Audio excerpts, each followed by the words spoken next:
Olá, crianças, tudo bem com vocês? Eu sou a tia Vera. Hoje eu quero que vocês me ajudem a separar esses objetos que eu tenho sobre a mesa. Observe, quais objetos eu tenho aqui? Frutas de brinquedo, né?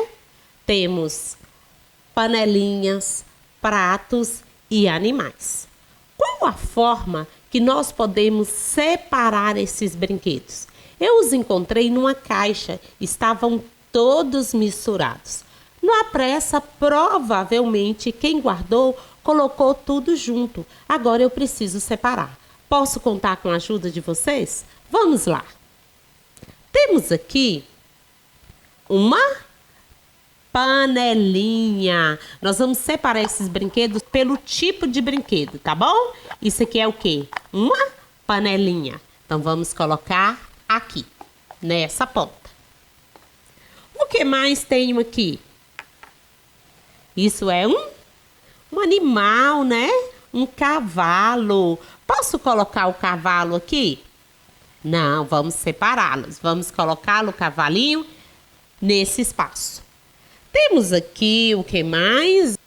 Outra panelinha. Onde que eu coloco essa panelinha?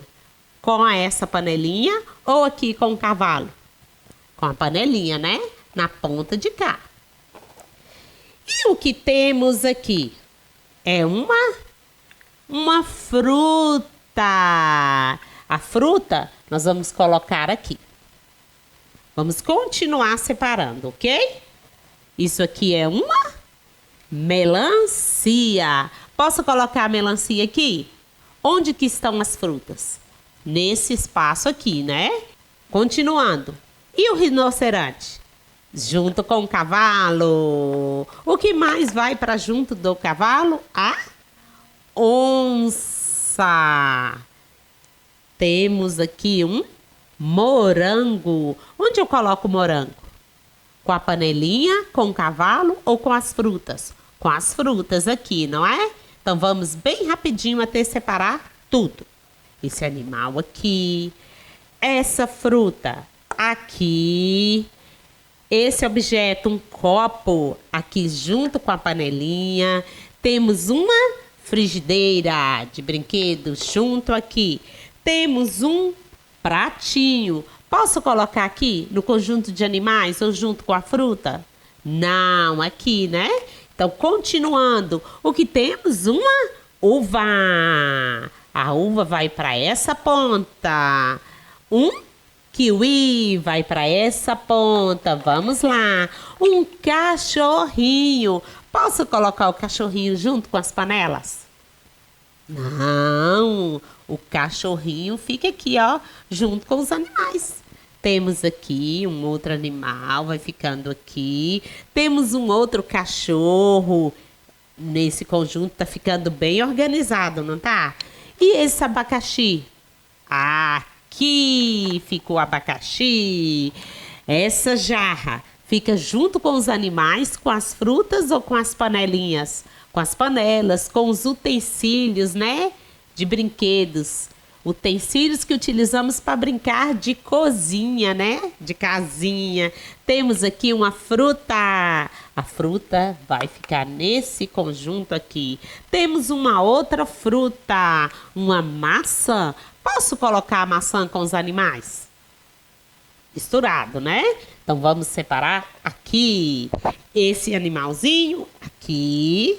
Vamos lá, organizando. Esse aqui, esse na fruta? Não, junto com as panelinhas. Vamos lá. Esse aqui. A banana, onde que fica a banana? Aqui, próximo às outras frutas. Temos aqui uma tampinha de uma panela e um pratinho. Aqui, junto.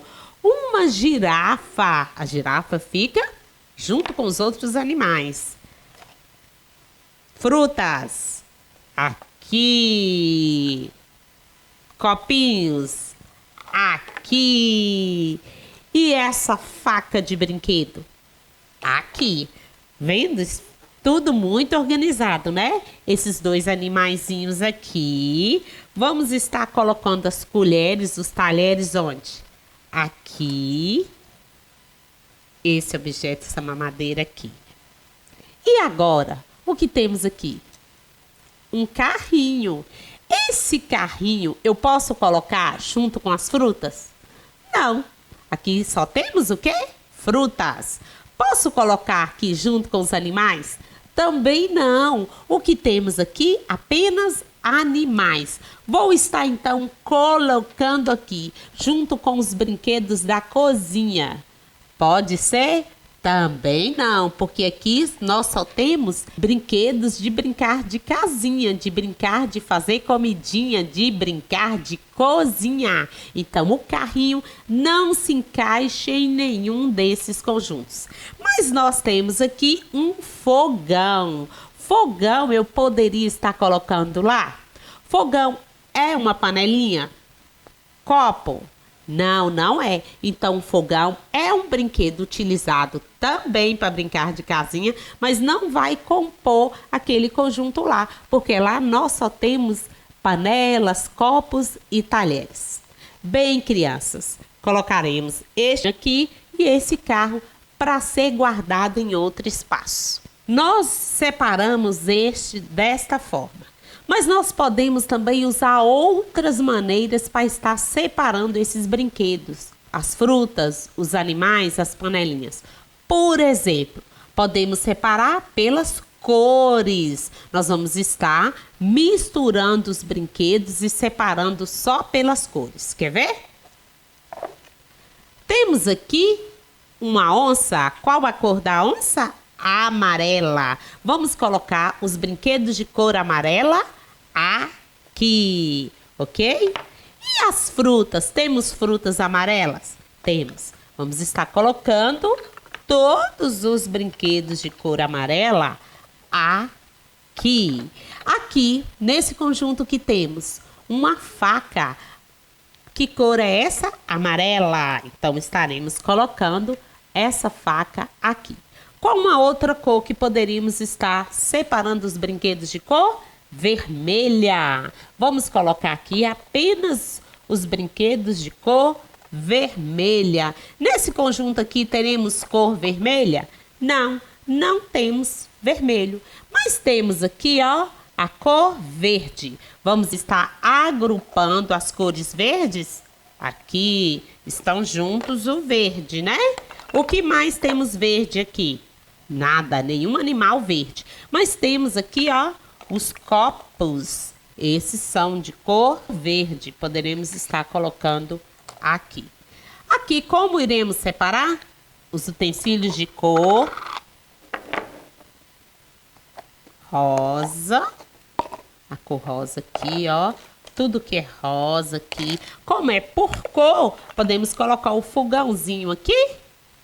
Mas ele não tem só a cor rosa, ele tem rosa e lilás, então não vamos colocar. E aqui colocaremos apenas os brinquedos de cor lilás. Ok, esse aqui se encaixa em algum dos conjuntos? Não, porque ele é laranja, vamos tirar. Esse aqui se encaixa em algum dos conjuntos? Não, porque é roxa. Vamos estar tirando.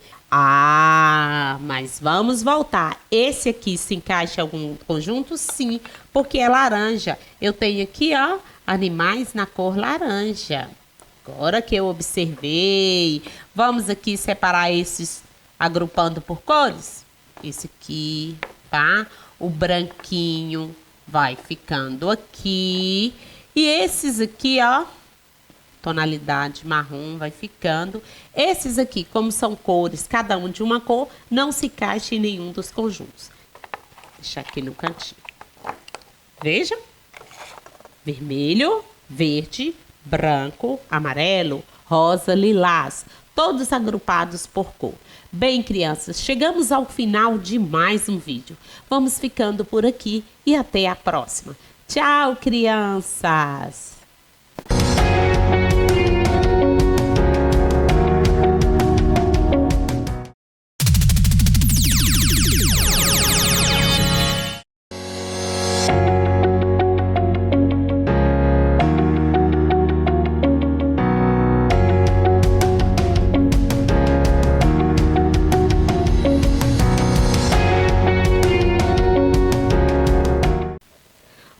crianças, tudo bem com vocês? Eu sou a tia Vera.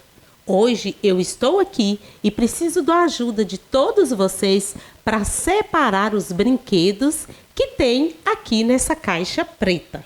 Olha, encontrei essa caixa e preciso organizar, separando em 3 caixas tudo que existe aqui dentro. Posso contar com vocês? Então vamos lá. O que temos aqui? Temos bonecas, temos frutas e temos animais. Vamos colocá-los em 3 caixas. Vamos lá? Vamos abrir esta caixa aqui e as bonecas que são maiores vão ficar nesta caixa aqui. Vamos organizar assim.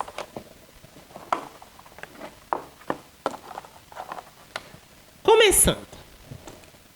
O que temos? Kiwi. Kiwi é uma fruta ou é um animal? Uma fruta, não é? Então vamos colocar nessa caixa aqui. Temos uma boneca, a boneca Mônica, né? A boneca Mônica, eu vou colocá-la aqui, depois ela volta para essa caixa, que é a caixa maior. Porque esta caixa aqui, ela não cabe a boneca Mônica, porque a boneca é maior do que a caixa. Vamos pegar agora um animal. Que animal é esse? Um tigre. O tigre, ele vai ficar nesta caixa aqui. Uma maçã. A maçã vai para a caixa dos brinquedos ou das frutas? Das frutas. Vamos continuar. E isso aqui é uma melancia. Qual a cor da melancia? Verde por fora, né? A casca é verde. Por dentro, a melancia é vermelha. Vamos colocá-la aqui. Continuando. Temos aqui agora um cavalo. O cavalo vai para esta caixa dos animais. Uma girafa, também para a caixa dos animais. E esta bonequinha aqui, vai para a caixa das frutas ou dos animais? Para nenhuma das duas, né?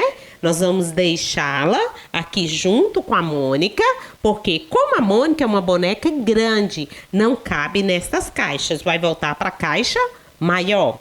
Continuando, nós temos uma banana para a caixa das frutas. Temos um abacaxi para a caixa das frutas. Temos agora uma onça para a caixa dos animais. Um cachorro para a caixa dos animais. Temos aqui, que fruta que é essa? Da cor roxa. É uma uva para a caixa das frutas. Um morango vermelhinho para a caixa das frutas. Nós temos agora uma pera bem madurinha, amarela, para a caixa das frutas. E temos aqui um porquinho. O porquinho vai para a caixa dos animais. E por último, nós temos uma outra fruta aqui, que é uma laranja, vem para a caixa das frutas. Vamos retornar com as bonecas para essa caixa maior, né? Que é a caixa maior das 3. Essas duas são do mesmo tamanho, essa maior. Portanto, esta caixa cabe as bonecas, porque as bonecas são maiores. Agora que separamos os brinquedos, eu preciso que você me ajude a contar quantos brinquedos que ficaram em cada caixa. Só que além de contar, nós precisamos registrar numa tabela. Por quê? Para que nós não esqueçamos a quantidade que existe em cada uma das caixas. Nós temos aqui uma caixa com alguns numerais de madeira. Vamos organizá-lo porque nós vamos utilizar esses numerais para registrar a quantidade de brinquedos que existe em cada caixa. Me ajude a colocar na ordem. 0. Vamos procurar o número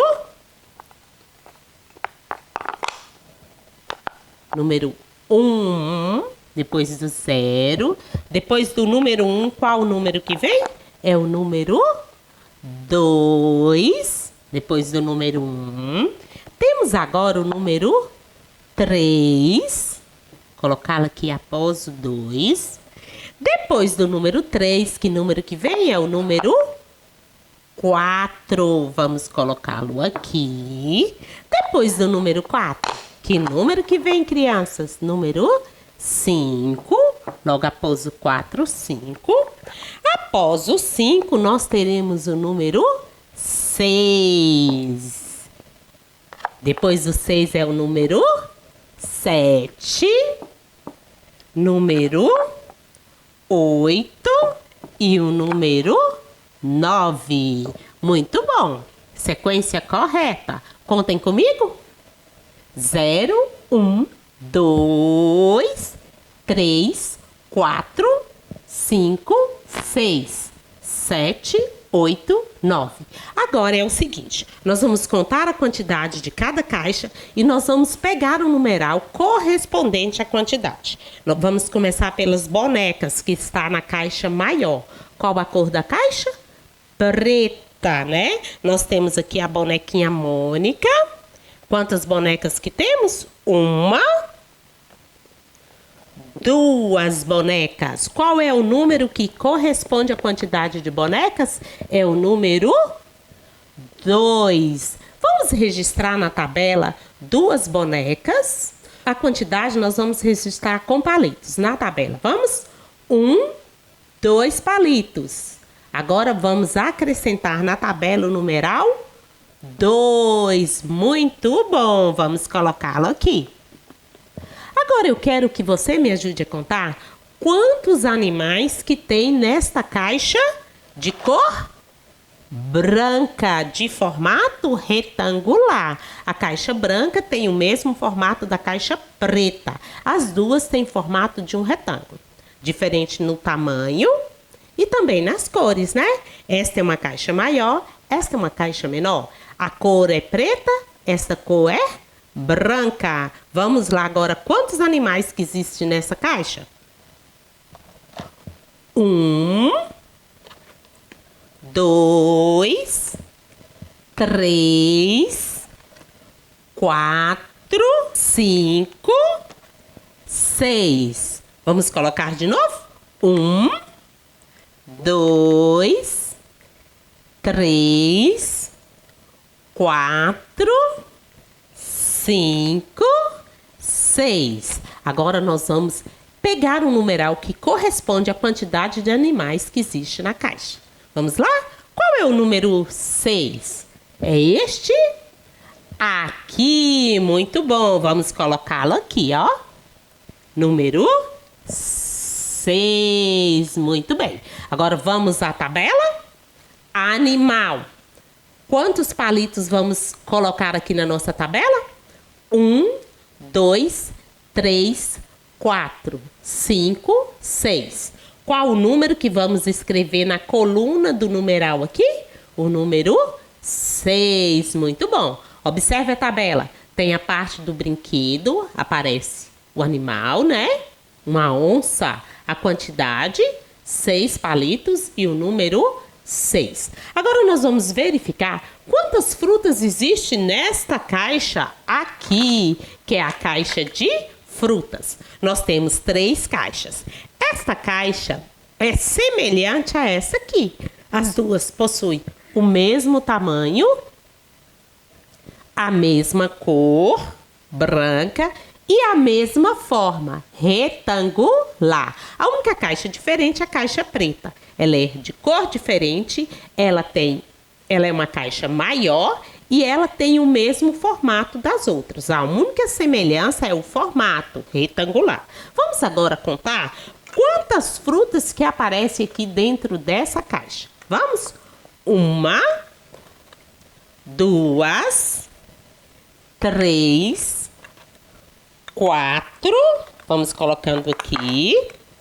5, 6, 7, 8, 9. Vamos retomar. 1, 2, 3, 4, 5, 6, 7, 8, 9. Muito bom. Agora, eu quero que vocês me ajudem a encontrar o número 9 lá na sequência. Ó, nós já retiramos o número 2, que representa a quantidade de bonecas, o número 6, que representa a quantidade de animais, e agora tem 9 frutas. Qual é o numeral 9? Esse não, o 7, né? Esse é o 8, esse aqui, número 9. Então, vamos colocá-lo aqui. Agora, nós vamos representar na tabela a quantidade de frutas existente nesta caixa branca de formato retangular. Vamos? Na tabela aparece a fruta.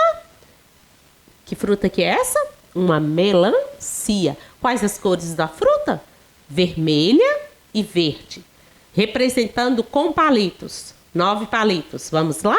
1, 2, 3, 4, 5, 6, 7, 8, 9.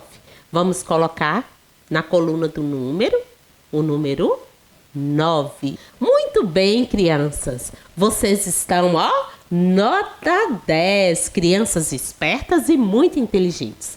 Agradeço a ajuda de vocês. Muito obrigado.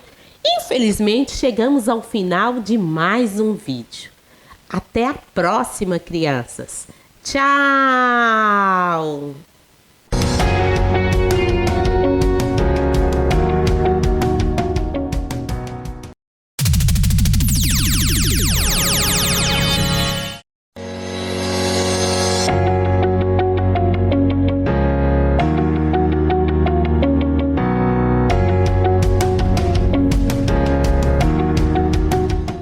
Olá, pessoal! Aqui é a professora Roberta e hoje nós vamos para mais uma aula onde a gente vai estudar um grupo de seres vivos muito gigantesco, enorme, bem diverso. Hoje nós vamos estudar o reino das plantas.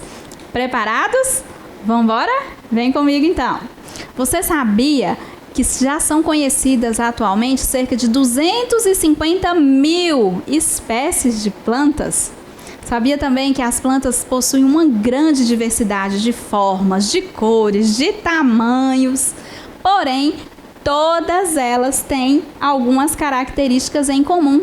E são essas características que nós vamos ver agora e que permitiu aos pesquisadores, aos cientistas, agrupar todos esses seres vivos, mesmo sendo bastante diversos, dentro de um mesmo grupo, que é o reino vegetal, o reino das plantas. Vamos entender isso melhor? Então, as plantas são seres pluricelulares e eucarióticos. Relembrando, pluricelular porque são formados por muitas células. Eucarióticos porque as suas células têm um núcleo compartimentado por membrana. O material genético fica guardadinho dentro do núcleo. E também são autotróficas ou autótrofas. As plantas fazem fotossíntese. Então, olha só, as características que permitem agrupar todos esses seres vivos aí, mesmo sendo bastante diversos, dentro do reino vegetal. São seres pluricelulares, eucarióticos e autotróficos. As células das plantas, além de terem aí aquelas partes básicas que a gente sempre estudou, né? Membrana, citoplasma e núcleo.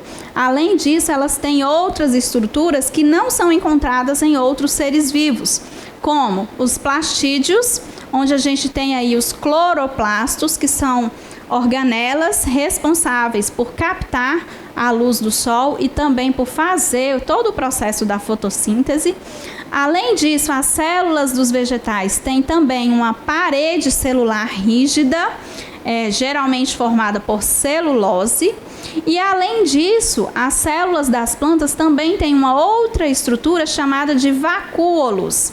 Os vacúolos, a gente pode considerá-los como grandes bolsas por onde a célula do vegetal armazena água e alguns sais minerais.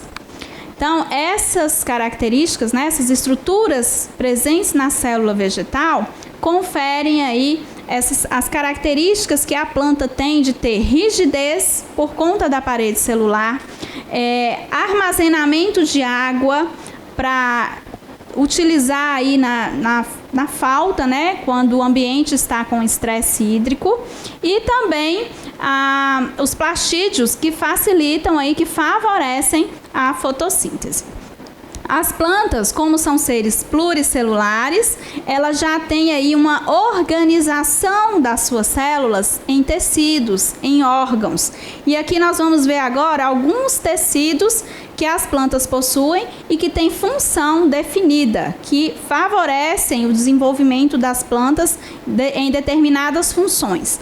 Por exemplo, nós temos aí o tecido de revestimento, que é responsável por proteger diversas partes da planta, revestir e proteger várias estruturas da planta. Temos aí o tecido de sustentação. O próprio nome já diz, né? Esse tecido ele é rígido, ele possui paredes mais grossas e a função é dar firmeza para a planta. É por isso, gente, que as árvores elas conseguem ter aquele porte gigantesco, por conta dos seus tecidos de sustentação. E temos também aí nas plantas o tecido de condução. É o tecido que é responsável pelo transporte de substâncias, é como se fossem as ruas e as avenidas das plantas. Esses tecidos transportam água, sais minerais e também os compostos produzidos durante a fotossíntese, compostos orgânicos. As plantas são classificadas de acordo com a presença ou ausência de tecidos condutores de seiva, de sementes e de frutos. E assim, existe uma classificação aí do reino vegetal em 4 grupos: briófitas, pteridófitas, gimnospermas e angiospermas. Nós vamos entender um pouquinho mais sobre cada um desses grupos agora. As briófitas são plantas minúsculas. Por quê? Porque elas são avasculares, né? Elas não possuem esses tecidos condutores. Por isso, elas não conseguem crescer e se desenvolver muito. As briófitas, elas vivem em ambientes onde tem maior umidade, porque elas precisam da água para transporte de substâncias e também para se reproduzirem. Não possuem flores, nem sementes, nem frutos. São plantas bem simplesinhas. Você já deve ter visto uma briófita por aí. Já viu um musgo no tronco da árvore? São aquele tapetinho verde que se forma principalmente em épocas mais chuvosas, ou então em um ambiente bem úmido, como assim nos barrancos, na beira do rio, a gente consegue ver os musgos. Então, os musgos, as hepáticas e os antóceros são plantas mais simplesinhas que são classificadas dentro do grupo das briófitas. As pteridófitas são plantas que já evoluíram um pouquinho mais em relação às briófitas, porque elas já conseguem, elas já têm os vasos condutores, por isso são chamadas de plantas vasculares. Porém, elas ainda não têm flores, não têm fruto, não têm semente e ainda dependem da água para se reproduzir.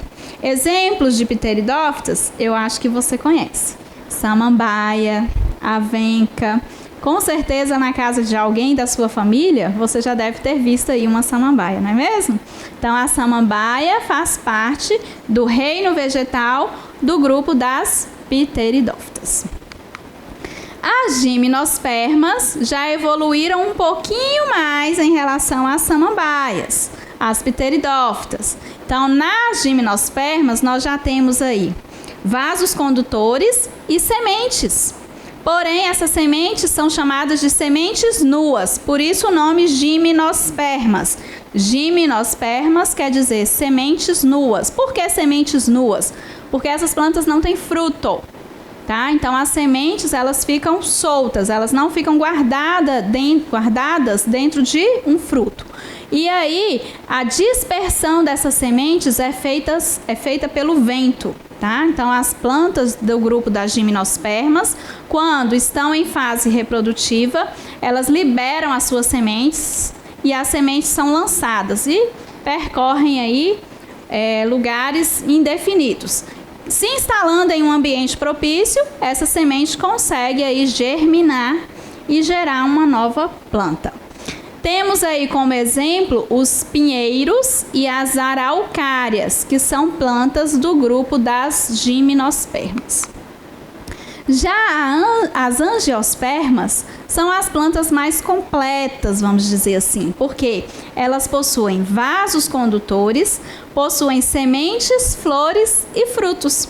E os frutos das angiospermas guardam as sementes. Isso é muito interessante, por quê? Porque os frutos são atraídos, né? Os animais, eles são atraídos para essas plantas para se alimentarem dos frutos.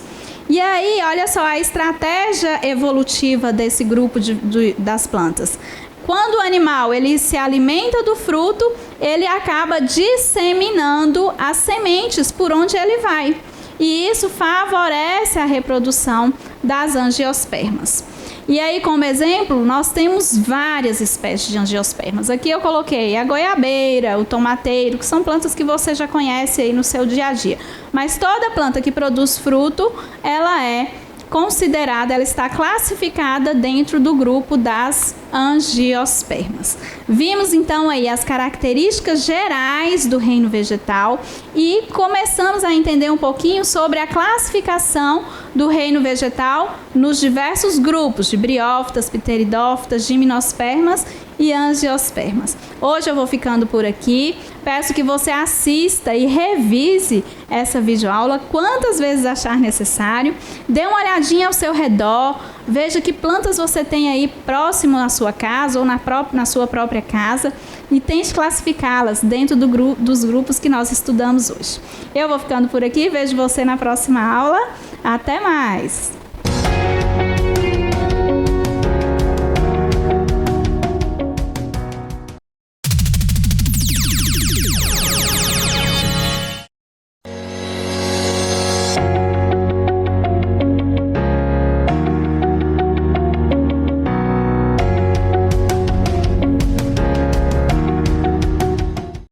Olá pessoal, aqui é a professora Roberta e hoje nós vamos estudar mais um grupo de seres vivos. Hoje nós vamos entender e conhecer melhor o reino animal. Vamos lá então? Bastante atenção agora, hein? O reino dos animais é um reino também composto por uma grande diversidade de seres vivos que são muito diferentes entre si. Olha só, a água-viva, o grilo, a onça-pintada, nós, seres humanos, todos nós fazemos parte do reino animal. E olha como nós somos diferentes, como temos muitas diferenças. Porém, todos esses seres vivos são organismos com características semelhantes também. Todos os animais são seres eucarióticos, pluricelulares e heterótrofos. Vamos revisar um pouquinho cada um desses termos? De novo, né? Seres eucarióticos ou eucariontes são aqueles seres cujas células têm núcleo, tem um material genético armazenado dentro do núcleo. Pluricelulares, todos os animais são formados por muitas células, inúmeras células. E heterótrofos, característica que as plantas não são, né? Nós somos heterótrofos. Por quê? Porque nós não conseguimos produzir o nosso próprio alimento, nós não fazemos fotossíntese. Entendeu? Então, por isso, a água-viva, grilo, onça-pintada, cachorro, macaco, ser humano, tudo faz parte do reino animal. Apesar de todas essas diferenças, nós, animais, temos semelhanças. E são essas as semelhanças, né? Todos nós somos seres eucarióticos, pluricelulares e heterótrofos. Vamos conhecer melhor, então, o reino animal? Vamos lá. Então, o reino animal, ele é dividido também, né? Como nas plantas tem divisões, no reino animal também tem divisões. Então, no reino animal existe a divisão em invertebrados e vertebrados. Como ocorreu essa divisão? Essa divisão foi feita a partir da presença ou ausência da coluna vertebral e do crânio, entre outras características. Então, os invertebrados, que é o grupo mais numeroso de animais, não possuem o esqueleto interno, ou seja, não possuem coluna vertebral, não possuem crânio e Por isso, a maioria deles tem um corpo mais molinho. Vamos estudar um pouquinho mais sobre cada um desses filos de invertebrados agora. Então, nós temos aí como invertebrados os poríferos. Dentro do grupo dos poríferos, nós temos como exemplos as esponjas, que são animais marinhos, animais aquáticos, bem simplesinhos, não tem corpo formando tecidos, uma organização bem simplificada. É invertebrado porque não tem esqueleto interno. Os quinidários, onde nós temos aí como exemplo de quinidários os corais e as águas vivas, né, que são animais também marinhos. Temos como exemplo de invertebrados platelmintos, é um outro grupo de invertebrados, que são animais de corpo achatado.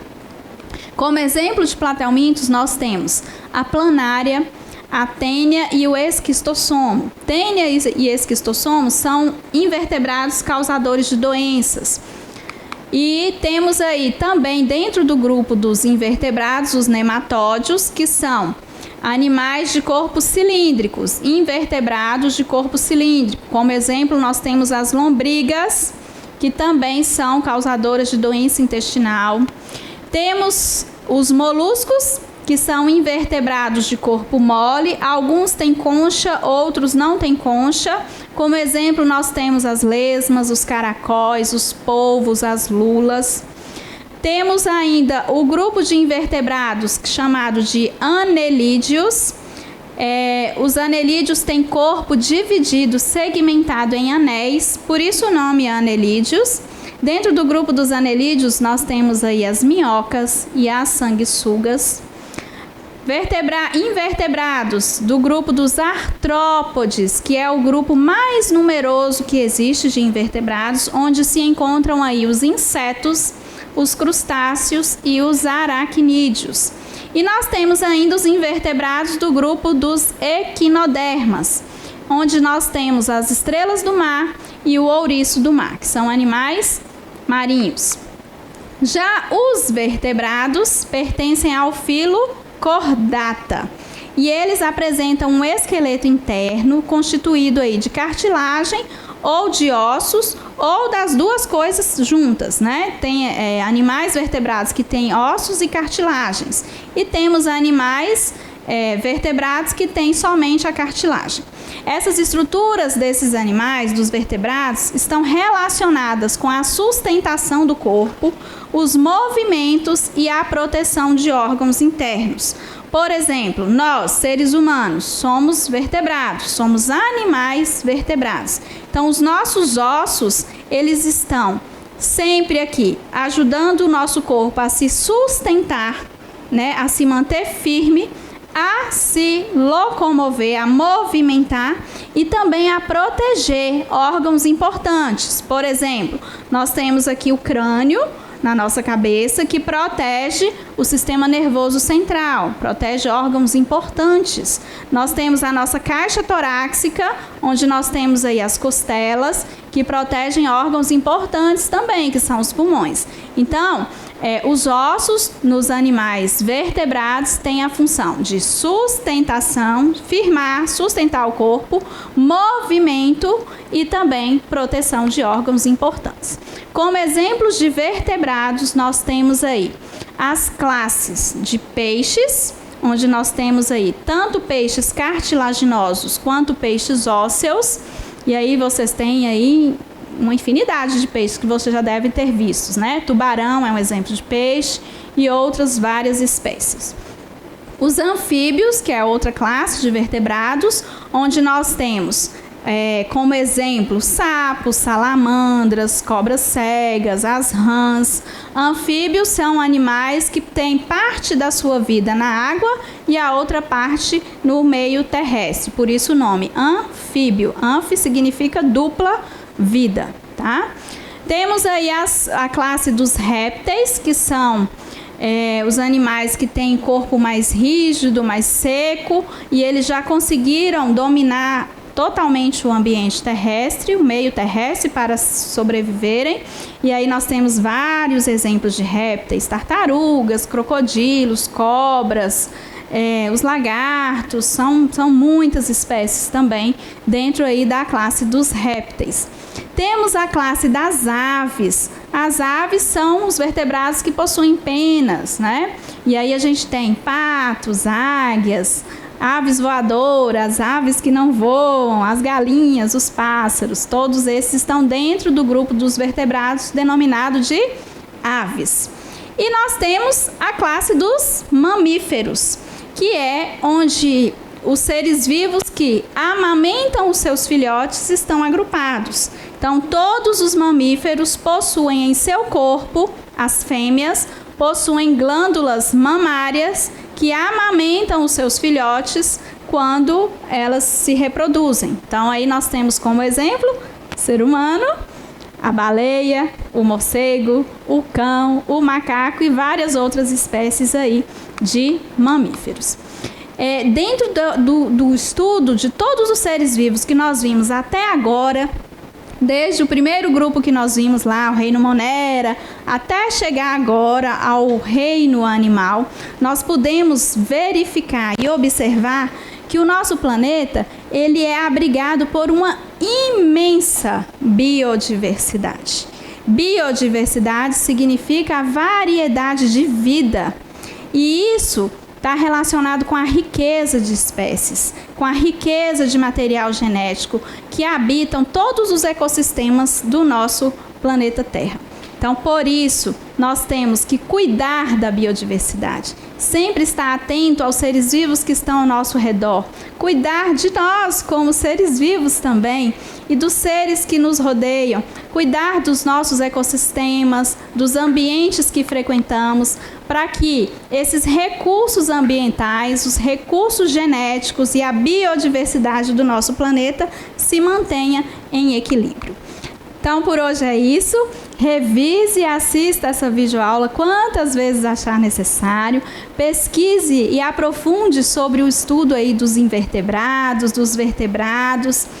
Faça uma pesquisa também sobre espécies que estão ameaçadas de extinção dentro aí dos nossos biomas, dos biomas brasileiros, da Mata Atlântica, do Cerrado, da Amazônia. Conheça um pouquinho mais sobre a biodiversidade do nosso Brasil. E qualquer dúvida, assista e revise essa videoaula quantas vezes achar necessário. Eu vejo você na próxima aula. Até mais!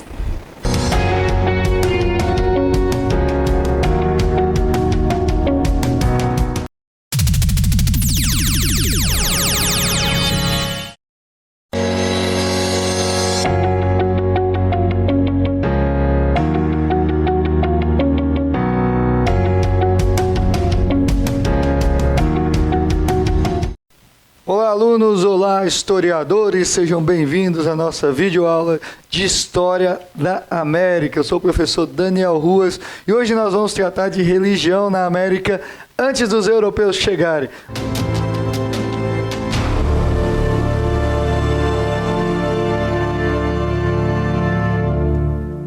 Nós estamos no contexto das grandes navegações, por isso estou aqui de pirata para apresentar para vocês esse assunto. Das religiões dos povos da América, dos povos ameríndios, elas assumiam um caráter politeísta. Nós já vimos politeísmo em outras videoaulas. É aquele povo que acredita em vários deuses, onde animais e elementos da natureza eram predominantes. Muitos dos deuses eram animais e que representavam algum elemento da natureza também. Entre os maias e astecas, os sacrifícios humanos e os sacrifícios de animais ao deus do sol era um traço ritual muito importante da religião e servia para aplacar a ira dos deuses.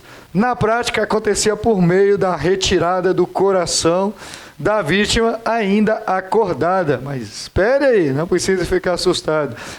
Muitas dessas vítimas gostavam, por assim dizer, de serem apresentadas em sacrifício para o Deus do Sol, porque para eles era uma honra, porque só os guerreiros mais valorosos, ou só os membros da elite eram sacrificados aos deuses. Os maias promoviam guerras com povos rivais para obter vítimas para o sacrifício, os sacrifícios a Quetzalcoatl, Quetzalcoatl é o deus do sol, também considerado entre esses povos o deus da criação, aquele que criou do seu sangue os seres humanos. Por isso, os seres humanos deveriam oferecer sacrifícios de sangue a Quetzalcoatl. Os plebeus eram aprisionados nas guerras e eram escravizados, mas os nobres e guerreiros eram sacrificados para manter a energia solar. Eles eram povos agricultores, eles precisavam da luz do sol. Então, se o sol se apagasse, eles não teriam como sobreviver. Por isso acreditavam que, oferecendo sacrifícios humanos a Quetzalcoatl, o deus do sol, a energia solar seria mantida. Essas guerras de aprisionamento da elite de outros povos entre os astecas eram chamadas pelos astecas de guerras floridas, né? Imagina que flores que eles deveriam oferecer de sacrifício, né? Os guerreiros mais valorosos e os membros da elite. Os maias acreditavam que os deuses vigiavam os nobres, olha que loucura, né? E se falhassem nas suas funções e obrigações de serem os pais do povo, né? Essa era a função do nobre, então, e serem seus exemplos também, a rebelião dos súditos seria legítima e contaria com auxílio divino. Então os nobres tinham um acordo com os deuses, cuidar do povo. Se os nobres não cuidassem do povo e o povo se revoltasse, e o povo até matasse os nobres, seria uma manifestação da ira dos deuses para aqueles nobres. É algo um tanto quanto complexo para a gente entender hoje, né? Entre os incas, se tratando dos incas agora, da América do Sul, o culto ao antigo deus da criação, Ximu, o Viracocha, né, ele foi substituído pelo culto ao deus Sol. O que estava acontecendo? Quando os europeus chegaram, fazia pouco mais de 100 anos, né, ou nem 100 anos, que os incas tinham dominado o povo Ximu e outros povos daquela região, formando um grande império. Então, para substituir o culto ao deus da criação, o Viracocha, né, eles colocaram o culto ao deus do sol, ao deus Inti. Isso ocorreu como forma de afirmação do novo império que se estabeleceu na Cordilheira dos Andes, na América do Sul, que é o Império do Sol, né, que a gente chama do Império do Sol, ou Império Inca. O imperador Inca, ele era considerado o filho do sol, e devido à necessidade de se impor aos demais povos dominados, o culto a Viracocha acabou sendo deixado de lado. Nos últimos anos do século XV, o Inca passou a ser tratado como a própria encarnação do sol. Então, o Estado Inca passou a ser uma espécie de Estado teocrático, onde o próprio Deus Sol governava sobre todas as pessoas. Mas isso foi um processo muito lento, né? Antes dos europeus chegarem, ele era considerado apenas filho do Sol mesmo, beleza? Depois, devido à necessidade de impor a cultura inca, ele acabou sendo tratado por sacerdotes, militares, pela própria família real e pelos seus súditos como o próprio Deus na terra, lembrando muito o culto dos egípcios, né, ao seu faraó. Dos vários deuses, né, os incas tinham vários deuses. Mama Kila, sempre Mama, né, Mama Cocha, né, Mama Capac, né, tinha o próprio Inti. Viracocha não deixou de ser cultuado como Deus, né? Ele continuava mais como um Deus ocioso ali, né? E a Pachamama, que é a famosa deusa da terra, né? A deusa dos terremotos também.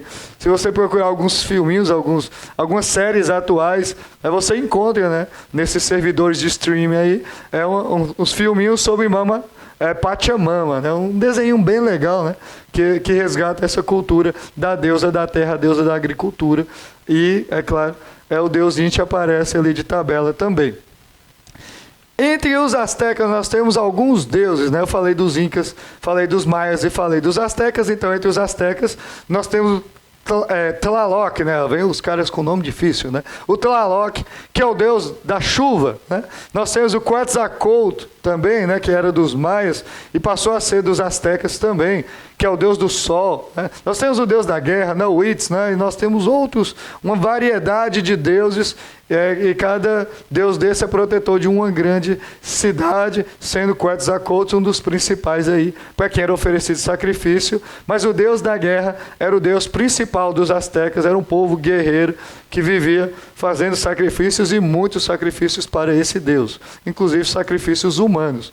Dos deuses maias, nós temos o Deus do céu, né? O Itzama, né? A esposa dele, o Ixchel, né? A deusa do parto, a deusa da fertilidade, a deusa mãe, digamos assim, né? Nós temos vários deuses, nós temos o deus Chak, né? Que seria o Tlaloc dos maias, né? É o deus da chuva, né? O deus dos rios, das águas, o deus da chuva, né? E temos vários outros deuses aí no panteão de deuses maias, estou citando só alguns para vocês conhecerem, né? Com relação às nações indígenas do Brasil e a religiosidade dos índios brasileiros e da América do Norte, como que era? Predominava entre eles também divindades ligadas aos deuses da natureza, né? Aqui no nosso Brasil, aliás, né, predominava entre muitas tribos, não era o deus principal de todas as tribos, mas de muitos deles era o Tupã, né, o deus da criação. É o deus principal deles. Você tinha a deusa da lua, né? A deusa da noite, a Jaci, né? E o Guaraci, o esposo da Jaci, né? O deus do sol, o deus do dia, né? É sempre essa dualidade noite e dia, às vezes inimigos, às vezes amigos, e no caso dos índios brasileiros, né? São esposos, né? A deusa da noite e o deus do dia, a deusa da lua e o deus do sol. Tem a Seuci, o Anhangá, e tem vários outros, o Sumé, vários outros deuses ligados a alguns elementos, os deuses do mundo dos mortos, né? Deuses da caça e deuses de vários outros tipos. No caso dos índios agora, da América do Norte, dos índios americanos, eles não tinham uma religião dominante, né? Entre os nativos da América do Norte não havia. Eles acreditavam principalmente na existência de um criador de tudo, chamado por eles de o Grande Espírito, né? Então, o Grande Espírito, ele aparece em vários filmes. Se você ver o filme, podemos citar o filme do Irmão Urso, né? O Grande Espírito acaba transformando aquele indígena lá em um urso para puni-lo por alguma coisa que ele fez, ou um culto à natureza que ele não prestou e acaba sendo transformado em um urso, né? O Grande Espírito, aquele espírito que para proteger os animais, para proteger a natureza, às vezes ele está transformado em um homem, às vezes ele está transformado em um lobo, né? Às vezes em um jaguar, às vezes ele transforma-se em urso, às vezes um cervo branco, né? Muitas vezes transformado em uma raposa ou uma águia, né?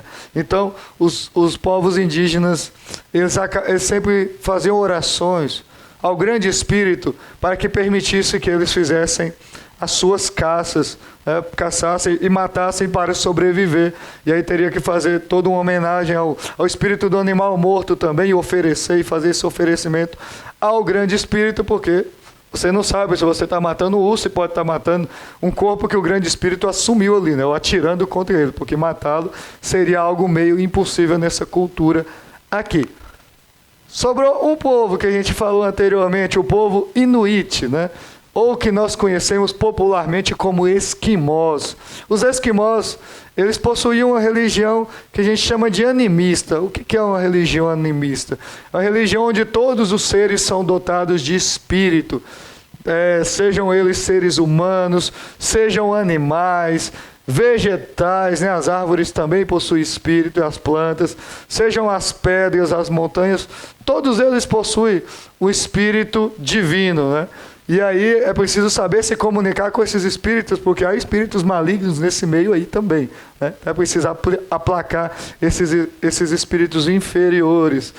Os xamãs eram os responsáveis pelo contato dos inuites, né? Dos esquimós, com esse mundo sobrenatural, com esse mundo espiritual. Geralmente é uma pessoa mais velha da tribo, né? Que também é curandeiro e que faz essa comunicação. Entre os outros índios da América do Norte também possuíam-se xamãs, né? Aqui no Brasil nós chamaríamos esse curandeiro, esse feiticeiro, esse mago e esse comunicador do mundo espiritual, nós chamaríamos de pajé, né? Nós estamos muito acostumados a chamá-lo de pajé, mas se chamá-lo de xamã, né? Também não vai fazer muita diferença, não, né? Então, meus amigos, essa foi a nossa videoaula de hoje, espero que vocês tenham gostado. Hoje nós falamos sobre religião dos povos da América anterior à chegada do Cristóvão Colombo aqui nesse continente e dos outros europeus, como a gente os chamava América pré-colombiana. Nós vimos sobre os deuses maias, astecas, incas, sobre práticas religiosas deles de sacrifício. Nós vimos sobre os povos brasileiros, sobre a religiosidade dos povos brasileiros. Nós vimos sobre os povos indígenas da região do atual Estados Unidos e do norte do Canadá, dos esquimós. Então, amigos, espero que tenham gostado, historiadores, e até a nossa próxima videoaula.